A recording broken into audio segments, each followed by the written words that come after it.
Assalamualaikum warahmatullahi wabarakatuh. Alhamdulillah wassalatu wassalamu ala Rasulillah wa ala alihi wa sahbihi wa man walah, amma ba'du. Ikhwani wa akhwati, sahabat-sahabat muslimin muslimat yang dimuliakan oleh Allah Subhanahu wa taala. Senang sekali kita bisa kembali melanjutkan kajian dan pembahasan adab penuntut ilmu melalui kitab yang ditulis oleh Syekhuna Dr. Abdul Muhsin Al-Qasim, salah seorang imam dan khatib di Masjid Nabawi di kota Madinah Nabawiyah, ala sahibiha afdalus salati wat taslim. Dalam sesi pembahasan kita sebelumnya, kita telah mengulas satu bagian yang cukup panjang menguraikan tentang sejumlah ibadah-ibadah yang sifatnya personal, sifatnya ibadah-ibadah dan amal-amal soleh yang sifatnya personal, individual, yang dilakukan, yang seharusnya dilakukan oleh seorang penuntut ilmu, ya, mulai dari memperbanyak doa kepada Allah Subhanahu wa taala. Banyak berdoa kepada Allah adalah salah satu ciri utama seorang penuntut ilmu. Yang kedua adalah memperbanyak ibadah sunnah. Kemudian yang ketiga, secara khusus, ya, seorang penuntut ilmu itu dikenal dengan qiyamul lailnya, dengan salat malamnya. Kemudian seorang penuntut ilmu juga harus banyak berzikir kepada Allah Subhanahu wa taala, juga harus banyak bertaubat kepada Allah Subhanahu wa taala. Dan secara khusus pada pembahasan yang lalu kita mengulas tentang bahwa seorang penuntut ilmu dikenal sebagai seorang hamba yang banyak beristighfar kepada Allah Subhanahu wa taala. Jadi itu adalah sejumlah ibadah yang sifatnya individual, yang sifatnya personal, yang harus diperhatikan oleh seorang penuntut ilmu. Nah, dalam kesempatan kali ini, dalam sesi kali ini, kita akan memulai satu pembahasan yang merangkum beberapa ibadah yang sifatnya sosial. Sifatnya sosial itu artinya ibadah ini atau amalan-amalan ini tidak bersifat personal, tidak bersifat individual, tetapi dia ibadah yang berkaitan dengan lingkungan sosial yang ada di sekeliling atau di sekitar seorang penuntut ilmu.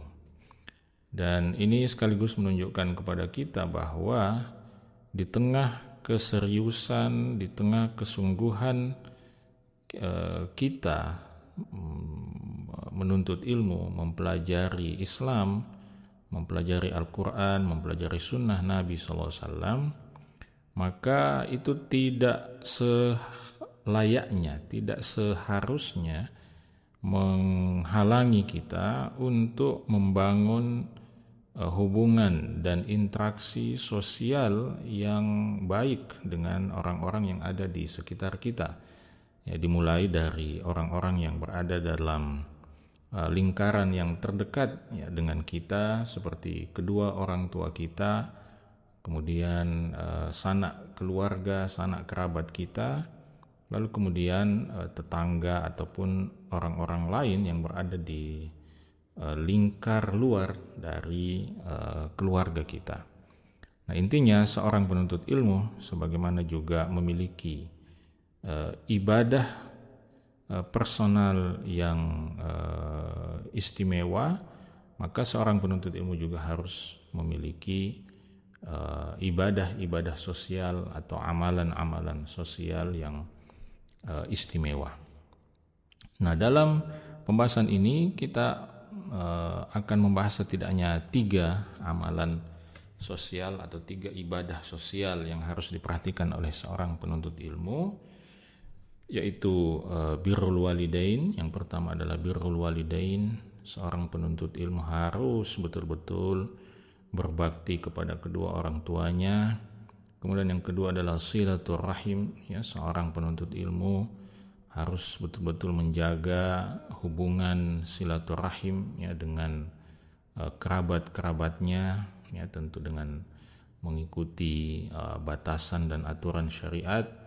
Lalu yang ketiga, seorang penuntut ilmu juga harus punya perhatian terhadap orang-orang lain dengan cara qada'u hajatin nas, ya, berusaha membantu menyelesaikan kebutuhan atau kesulitan yang dialami oleh orang lain. Jadi ini adalah 3 amalan sosial, 3 ibadah sosial yang akan kita bahas dalam sesi kali ini, dan hari ini kita akan membahas satu saja, yaitu ibadah yang bernama birrul walidain atau berbakti kepada kedua orang tua. Di sini Syekh mengingatkan kepada kita bahwa birrul walidaini min ajallil a'mal. Berbakti kepada kedua orang tua itu adalah salah satu amalan yang paling mulia kedudukannya di sisi Allah Subhanahu wa taala. Jadi di antara sejumlah amalan yang memiliki kedudukan yang istimewa di sisi Allah Subhanahu wa taala, salah satunya adalah birrul walidain, berbakti kepada kedua orang tua.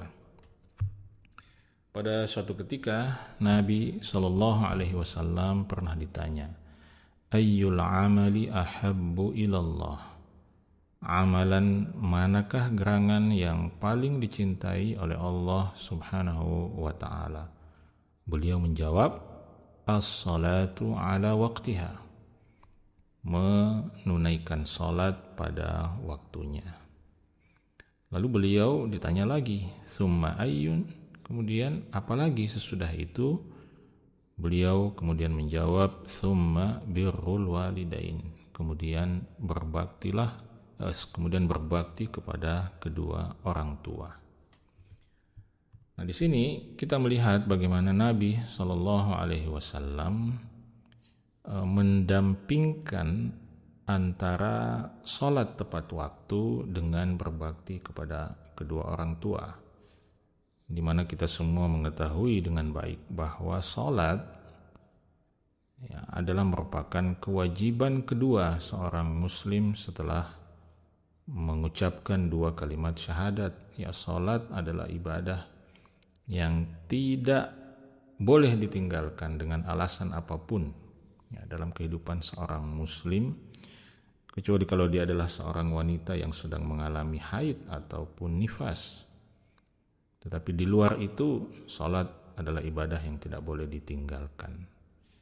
Nah, lalu kemudian kita melihat bagaimana Nabi SAW menyebutkan birrul walidain, berbakti kepada kedua orang tua, setelah menyebutkan ibadah salat itu.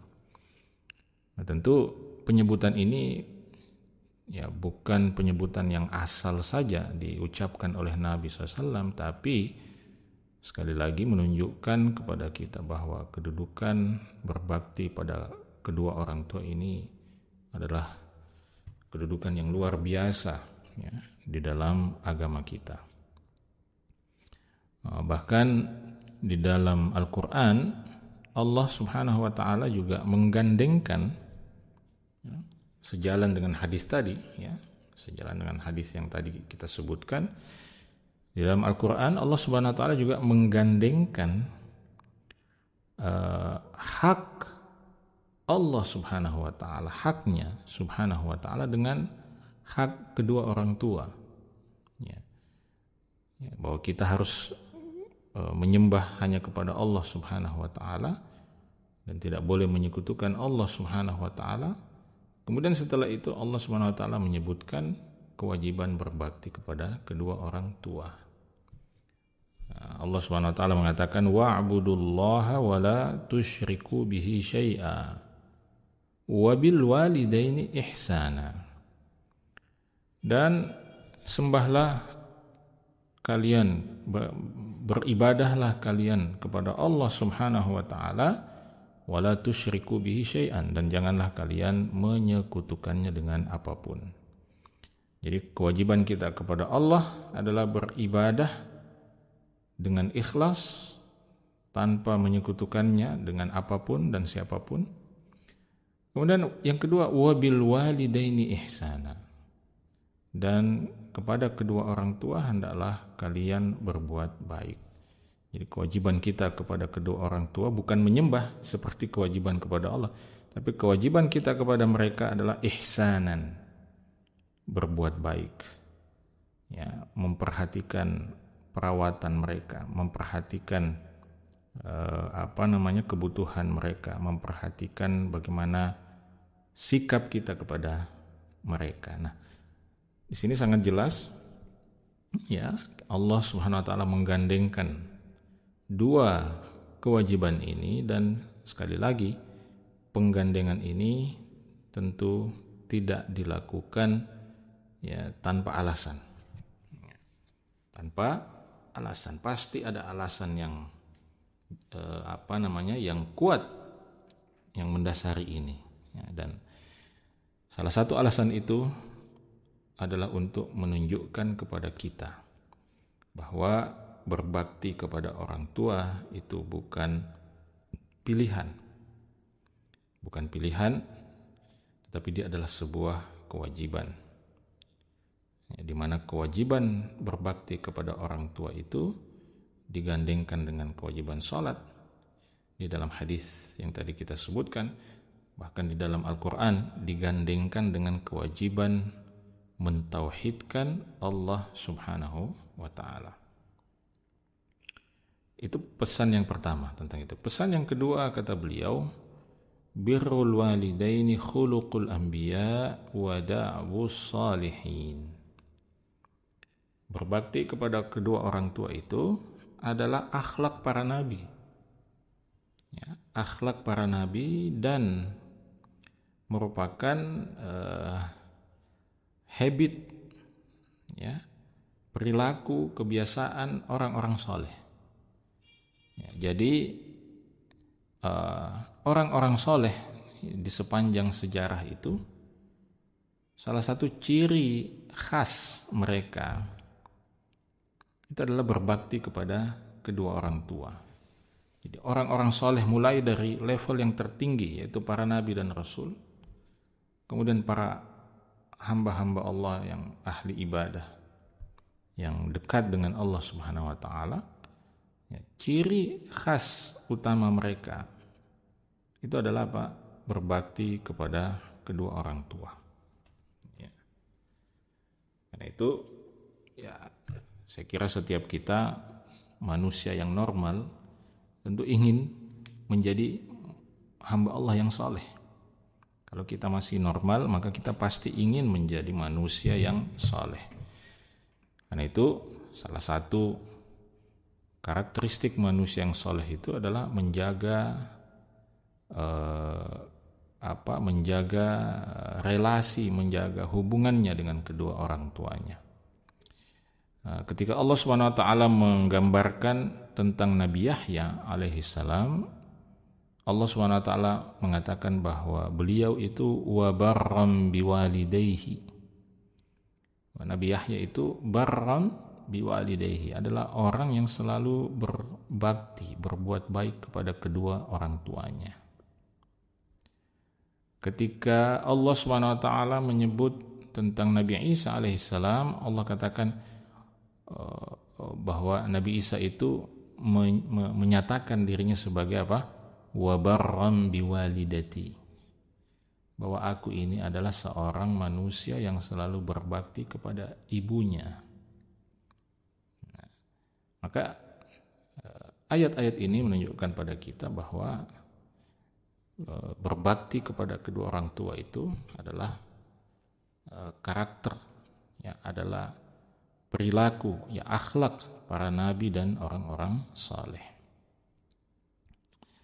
Nah, kemudian yang ketiga, kata beliau, ternyata birrul walidaini sababun fi tafriji al-kurbat ternyata berbakti kepada orang tua ini adalah sebab jalan dibukakannya, dilapangkannya segala macam bentuk kesulitan dalam kehidupan kita. Wa tanazzulul barakat, tanazzulil barakat. Birrul walidain ini, berbakti pada orang tua ini juga jalan turunnya berbagai keberkahan dalam kehidupan kita. Wa ijabatid da'awat, birrul walidain ini juga menjadi jalan dikabulkannya doa-doa kita di sisi Allah Subhanahu wa taala. Wa bihi yansyarihus sadr, berbakti kepada kedua orang tua ini juga akan melapangkan dada, melapangkan jiwa kita, wa tatibul hayah, menjadi indah hidup kita, menjadi bahagia kehidupan kita ketika kita berbakti kepada kedua orang tua. Jadi ini sejumlah keutamaan, sejumlah balasan yang akan diberikan oleh Allah kepada kita ketika kita berbakti kepada kedua orang tua. Masalah-masalah kita akan diberikan jalan keluar, keberkahan akan dilimpahkan dalam kehidupan kita, doa-doa kita insya Allah akan mudah dikabulkan oleh Allah Subhanahu wa ta'ala. Silahkan nanti dibaca kisah 3 orang pria yang terjebak di dalam gua, yang kemudian salah satunya berdoa kepada Allah Subhanahu wa ta'ala dengan bertawassul dengan perbuatan baktinya kepada kedua orang tuanya, yang kemudian menyebabkan batu itu bergeser. Dan yang tidak kalah pentingnya, berbakti kepada kedua orang tua itu membahagiakan kita. Anak-anak yang berbakti kepada kedua orang tuanya itu pasti hidupnya, jiwanya akan lapang, akan bahagia. Berbeda dengan anak-anak yang durhaka kepada kedua orang tuanya, yang mungkin dia pikir dia berbahagia tetapi di dalam jiwanya dia merana. Di sini beliau mengutip satu penjelasan dari Abdullah bin Waqid Al-Harawi rahimahullahu ta'ala, berdasarkan ayat yang menjelaskan tentang Nabi Isa alaihissalam sebelumnya. Nabi Isa alaihissalam mengatakan tentang dirinya sebagaimana di dalam Al-Quran, wa barram biwalidati wa lam yaj'alni jabbaran syaqiyya, bahwa aku adalah anak yang berbakti kepada ibunya dan Allah tidak menjadikanku sebagai manusia yang angkuh dan manusia yang sengsara hidupnya. Jadi kata Abdullah bin Waqid Al-Harawi rahimahullah, berdasarkan ayat ini kata beliau, la tajidu 'aqqan illa wajadtahu jabbaran syaqiyya. Anda tidak akan menemukan ada satu manusia yang durhaka kepada kedua orang tuanya, melainkan manusia yang durhaka itu punya 2 sifat ini. Yang pertama jabbar. Jabbar itu artinya angkuh, otoriter, kasar kepada orang lain, selalu berusaha mendominasi orang lain, menguasai orang lain. Dan yang kedua syaqiyya, orang itu sengsara hidupnya. Jadi berdasarkan ayat tadi, jadi perkataan Nabi Isa alaihissalam yang diabadikan dalam Al-Quran itu, tampaknya menurut Abdullah bin Waqid Al-Harawi menunjukkan satu hubungan sebab akibat, bahwa orang kalau berbakti kepada kedua orang tuanya, maka dia pasti tidak punya sifat buruk seperti ini, sifat otoriter dan sengsara hidupnya. Sebaliknya, kalau orang durhaka kepada orang tuanya, maka dia pasti punya 2 sifat ini, yaitu sifat apa? otoriter kepada orang lain, angkuh kepada orang lain, dan syaqiyya, sengsara jiwanya, sengsara hatinya. Nah, silakan coba Anda Anda tadabburi ayat ini dan perhatikan apa yang terjadi di sekitar Anda, apa yang terjadi di sekitar kita. Kita lihat ya, bagaimana Allah Subhanahu wa taala menggambarkan ya hubungan antara berbakti kepada kedua orang tua dengan dengan sifat-sifat ini. Nah, kemudian yang keempat kata beliau, birrul walidain yakunu bi ta'atihima fi ghairi ma'siyatillah. Bagaimana cara kita berbakti kepada kedua orang tua? Yang pertama kata beliau, yakunu bi ta'atihima fi ghairi ma'siyatillah. Yaitu pertama dengan cara mematuhi, menaati mereka selama bukan dalam perkara maksiat kepada Allah. Jadi patokannya selama bukan maksiat, maka patuhilah. Ya, misalnya kita diminta untuk membeli bawang, membeli garam, membeli gas, patuhilah. Ya, usahakanlah untuk memenuhi itu, karena itu bukan maksiat. Tapi kalau misalnya orang tua kita menyuruh kita untuk bertransaksi riba atau membeli sesuatu yang diharamkan oleh Allah Subhanahu wa taala, maka itu tidak wajib untuk dipatuhi. Tetapi tolaklah permintaan itu dengan cara yang baik, ya, dengan cara yang hikmah. Kemudian yang kedua, berbakti pada orang tua itu dengan cara khafdi janahidzulli lahuma rahmatan wa atfa. Ya, kita berusaha untuk bersikap tawadu, ya, merendah hati di hadapan kedua orang tua kita, ya, dengan motivasi, ya, dengan dorongan rasa sayang, ya, dan kasih kepada kedua orang tua kita. Ya, kita berusaha merendah di hadapan mereka, dan sikap merendah itu karena didorong oleh rasa cinta, rasa kasih kepada kedua orang tua. Kemudian yang ketiga, wasidqil hadithi ma'ahuma. Jadi berbakti kepada kedua orang tua itu ya, dilakukan dengan cara berbicara yang baik, ya, yang jujur, ya, dengan kedua orang tua kita. Kemudian yang keempat, wal ihsani ilaihima, ya, berbuat baik, ya, kepada keduanya, melakukan kebaikan-kebaikan, ya, untuk kedua orang tua kita. Kadang-kadang orang tua kita sebenarnya tidak terlalu butuh dengan hadiah-hadiah yang mahal, tapi justru yang mereka butuhkan adalah khidmat kita, ya, khidmat kita. Nah, termasuk juga kadang-kadang orang tua kita itu menyiapkan makanan untuk kita, dan mereka ingin kita menikmati makanan itu dengan baik. Ya, jadi itu adalah salah satu bentuk ihsan, ya, salah satu bentuk berbuat baik kepada kedua orang tua.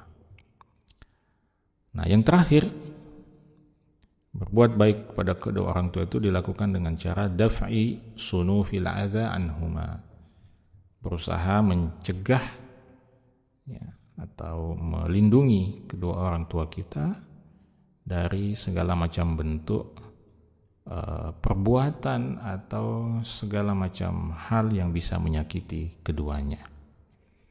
Ya, jadi itulah sejumlah hal yang bisa kita lakukan, ya, sebagai bentuk berbakti kepada kedua orang tua kita. Lalu kemudian pesan yang kelima, pesan yang terakhir terkait ini, kata beliau, min fadlillah anna birral walidaini ba'da wafatihima la yanqati'u. Bahwa salah satu karunia Allah Subhanahu wa taala untuk kita adalah bahwa ternyata berbakti kepada kedua orang tua itu adalah satu amalan yang tidak terputus meskipun kedua orang tua kita telah wafat, telah meninggal dunia. Ya, jadi meskipun kedua orang tua kita telah meninggal dunia, bukan berarti bahwa saat itu kita sudah hilang kewajiban untuk berbakti kepada mereka. Ternyata kewajiban itu masih tetap berlangsung, masih tetap berlanjut. Ya, dengan cara apa?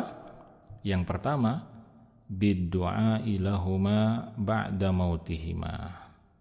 Dengan mendoakan kedua orang tua kita setelah kematian mereka. Nah, ini adalah satu kewajiban kita sebagai seorang anak.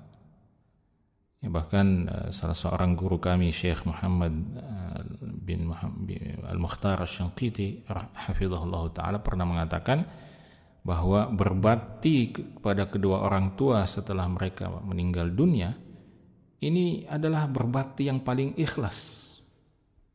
Kenapa? Karena kita melakukannya ya tidak lagi di hadapan kedua orang tua kita, karena kalau kita berbakti pada saat mereka masih hidup, boleh jadi ya kita masih ada harapan kita melakukan itu karena dorongan ingin dipuji oleh kedua orang tua kita, ya, tidak sepenuhnya karena Allah Subhanahu wa taala. Tapi ketika mereka meninggal dunia, ya kita melakukannya tanpa kehadiran mereka, karena itu berbakti kepada kedua orang tua setelah mereka meninggal itu bisa menjadi berbakti kita yang paling ikhlas. Nah, salah satunya dengan cara mendoakan mereka, tidak putus mendoakan mereka. Nah, atau yang kedua, bisadaqati anhuma, dengan bersedekah ya atas nama kedua orang tua kita. Kata Nabi sallallahu alaihi wasallam, idza mata al-insan inqata'a anhu 'amaluhu illa min thalatha. Apabila manusia itu meninggal dunia, maka seluruh amalannya akan terputus kecuali 3 hal. Yang pertama, illa min sadaqatin jariyah, kecuali dari sedekah jariyah. Yang kedua, aw ilmin yuntafa'u bihi, atau ilmu yang bermanfaat, aw waladin salihin yad'ulah, atau anak soleh yang mendoakannya. Maka doakan kedua orang tua kita. Kalau ada sedikit kelebihan harta, maka bersedekahlah atas nama kedua orang tua kita, meskipun sedikit. Karena di sisi Allah bukan nominalnya yang paling penting, tetapi keikhlasannya. Nah, itu sebagian ulama ada yang mengatakan, kalau Anda ingin tahu Anda itu anak soleh atau tidak, maka salah satu cara yang mudah untuk mengetahui itu adalah apa? Lihat, apakah Anda masih mendoakan kedua orang tua Anda. Karena Nabi mengatakan, anak yang soleh yang mendoakan kedua orang tuanya. Ini artinya, kata sebagian ulama, bahwa anak yang mendoakan kedua orang tuanya itu berarti dia adalah anak yang soleh. Jadi kalau kita ingin tahu kita ini anak soleh atau bukan, coba cek keseharian kita itu berapa kali kita mendoakan kedua orang tua kita. Nah, kemudian cara yang ketiga, cara berbakti kepada kedua orang tua kita setelah mereka meninggal dunia adalah apa? Bisilati man kana yuhibbanihi minan nasi fi hayatihima. Dengan cara menyambung hubungan dengan orang-orang yang dicintai oleh orang-orang yang dicintai oleh kedua orang tua kita semasa hidup mereka. Ya, apakah itu temannya, sahabatnya, mungkin jamaah yang sama-sama sholat di masjid. Yang kita tahu bahwa orang tua kita sangat mencintai orang itu, sangat respect kepada orang itu, sangat dekat, akrab dengan orang itu. Nah, dengan menjaga hubungan itu kita juga telah berbakti kepada kedua orang tua kita. Ya, Rasulullah Shallallahu Alaihi Wasallam mengatakan dalam hadis yang diriwayatkan oleh Imam Muslim, Inna abarral birri silatul waladi ahla wuddi abi. Sesungguhnya salah satu bentuk berbakti kepada orang tua yang paling baik adalah ketika seorang anak menyambung hubungan, melanjutkan interaksi dengan orang yang dicintai oleh ayahnya.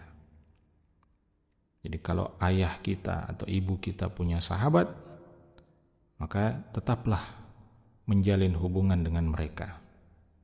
Dengan mungkin ngobrol, dengan menelpon atau dengan mengirimkan hadiah, ya, makanan, ya. Itu adalah cara kita untuk berbakti kepada kedua orang tua kita. Dan para sahabat radhiyallahu taala anhum itu mengamalkan pesan Nabi sallallahu alaihi wasallam ini dengan baik. Ya, salah satunya dilakukan oleh sahabat Abdullah bin Umar ibn Khattab, putra dari Umar ibn Khattab. Ya, dikisahkan bahwa sahabat Abdullah bin Umar ini pernah pada satu waktu bertemu dengan seorang Arab Badui dalam perjalanan menuju Mekah. Nah, Abdullah bin Umar ini lalu mengucapkan salam kepada orang Arab Badui itu, lalu mengajak orang Arab Badui itu untuk menunggangi keledai yang sebelumnya dia tunggangi. Jadi Abdullah bin Umar turun, kemudian dia mempersilahkan kepada orang Arab Badui itu untuk naik ke atas keledainya.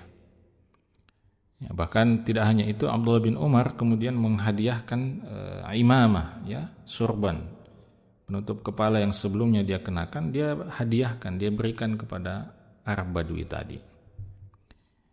Maka ada yang bertanya kepada Abdullah bin Umar, "Aslahakallah, innahumul Arab."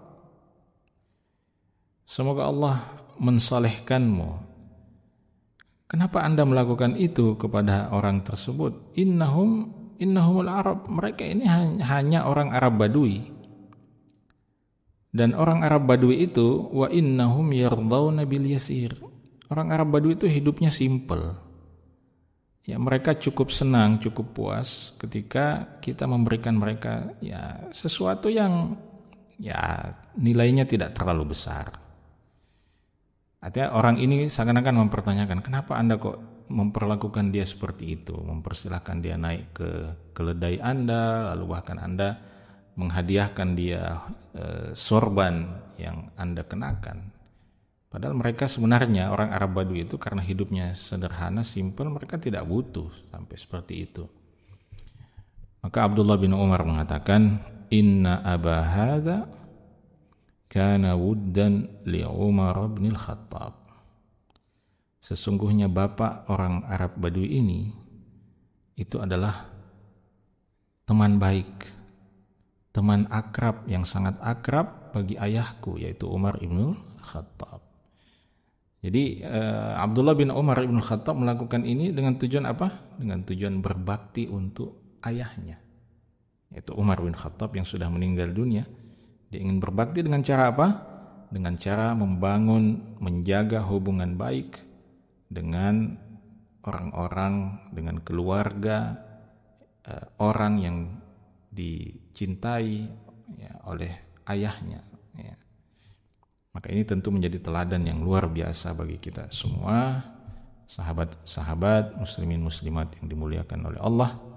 Jadi jangan lupakan bahwa sebagai seorang penuntut ilmu, sebagai seorang yang hijrah, ya, ini adalah satu kewajiban yang tidak boleh kita lupakan. Sayang sekali ada ya kawan-kawan kita, sahabat-sahabat kita yang katanya sudah hijrah, sudah menuntut ilmu, tetapi justru mengabaikan ibadah yang luar biasa yang bernama birrul walidain atau berbakti kepada kedua orang tua ini. Mudah-mudahan kita semua dimudahkan oleh Allah Subhanahu wa taala untuk menunaikan kewajiban birrul walidain ini.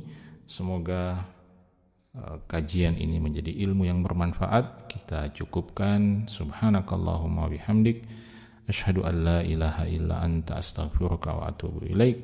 Wa akhiru da'wana alhamdulillahi rabbil alamin. Wassalamualaikum warahmatullahi wabarakatuh.